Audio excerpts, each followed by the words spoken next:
போடா லூசு.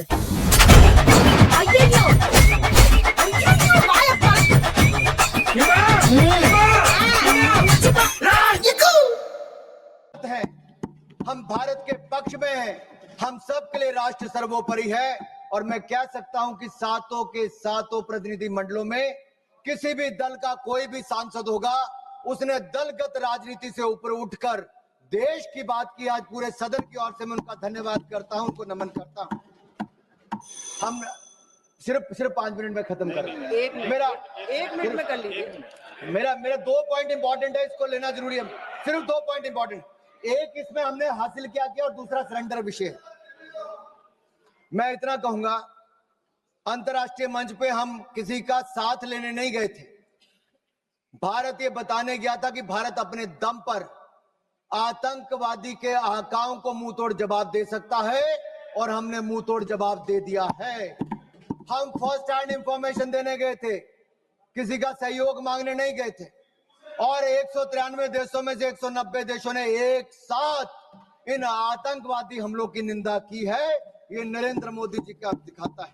और यही नहीं, मुस्लिम देशों में भी पाकिस्तान को अलग थलग करने का काम किया, आतंकवाद के खिलाफ एक वैश्विक माहौल बनाया। और मैं कहना चाहता हूं कि जो रवैया कांग्रेस का रहा इस समय, वो सबसे अधिक निराशाजनक, अपमानजनक और आपत्तिजनक था। सेना और सरकार पर हमला करने में कांग्रेस कहीं पीछे नहीं रही। लेकिन भारत में जहां नरेंद्र मोदी जी की सरकार में हम लगातार आगे बढ़े, एक फेक नैरेटिव कांग्रेस के नेता द्वारा चलाया जा रहा है कि सरेंडर सरेंडर। माननीय सभापति जी, अगर पिछले 78 साल का हिसाब लिया जाए सरेंडर किए, ये आज देश को मैं बताना चाहता हूं और इन 2 मिनटों में बताऊंगा। 1948 में कश्मीर जैसे आंतरिक विषय को संयुक्त राष्ट्र में ले जाकर सरेंडर किसने किया? कांग्रेस ने। 1950 से 60 के दशक में एक्साई चीन को बंजर जमीन कहकर चीन की झोली में डालने का बलंडर किसने किया? कांग्रेस ने। 1954 में तिब्बत के अधिकार को छोड़कर चीन को कब्जा करने का स्वीकार किसने किया? कांग्रेस ने। 1958 में नून नेहरू समझौते के तहत बेरूबारी को पूर्व पाकिस्तान में स्थानांतरित करने को सरेंडर किसने किया? कांग्रेस ने। 1960 में पंजाब के सरजा माजरा, रख हरदीप सिंह पठान के, सुलेमान के, चक लोधी को पाकिस्तान को सौंपकर सरेंडर किसने किया? कांग्रेस ने।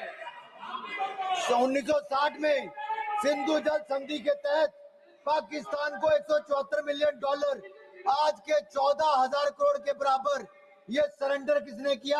कांग्रेस ने। माननीय सदस्य प्लीज। 1963 में पाकिस्तान ने पीओके में 5,180 वर्ग किलोमीटर क्षेत्र चीन को सौंपने का काम किसने किया? चुप रहा? कांग्रेस ने। 1974 में इंदिरा गांधी ने एक समझौते के तहत कच्चा थीवू द्वीप श्रीलंका को सौंप दिया। सरेंडर किसने किया? कांग्रेस ने। संयुक्त राष्ट्र की सिक्योरिटी काउंसिल की सीट चीन को सरेंडर किसने की? कांग्रेस ने। भारत के हितों को किसने बेचा? कांग्रेस ने। 62 के युद्ध में अमेरिका से एयरफोर्स सपोर्ट की मांग कर सरेंडर किसने किया? कांग्रेस ने। 1965 में पाकिस्तान से जंग जीतकर 68 में 828 स्क्वायर वर्ग किलोमीटर पाकिस्तान को किसने सरेंडर किया? कांग्रेस ने। 1970 की जंग में पाकिस्तान के 93,000 सैनिक भारत के 56 सैनिक लिए बिना माननीय என்னுடைய வணக்கத்தை தெரிவித்துக் கொள்கின்றேன். பகல்காம் தாக்குதலுக்கு எதிராக தேசமே ஒன்றுபட்டு நிற்கிறது. வீழ்ந்த ஒவ்வொரு माननीय सभापति जी, ஏற்படுத்திய कांग्रेस का सरेंडर अभी पूरा नहीं हुआ भाई। कांग्रेस ने बहुत सरेंडर किया है, कांग्रेस ने बहुत सरेंडर किया, ब्लंडर भी बहुत किए। 93,000 सैनिकों को, पाकिस्तान के 93,000 सैनिकों को भारतीय सेना ने नील डाउन करवाया था, मुर्गा बनाया था, लेकिन इंदिरा गांधी ने सरेंडर किया। अपने 54 भारतीय सैनिकों को लिए बिना पाकिस्तान के आगे सरेंडर किसने किया? ताशकंद समझौते में हाजी पीर दर्जे जैसे अति महत्वपूर्ण रणनीतिक क्षेत्र को पाकिस्तान को वापस देकर सरेंडर किसने किया? पाकिस्तान को न्यूक्लियर टेक्नोलॉजी ऑफर कर दुश्मन से हाथ मिलाने का सरेंडर किसने किया? 1984 में इंदिरा गांधी ने पाकिस्तान के कौटा परमाणु संयंत्र पर हमला करने से इनकार कर दिया। सरेंडर किसने किया?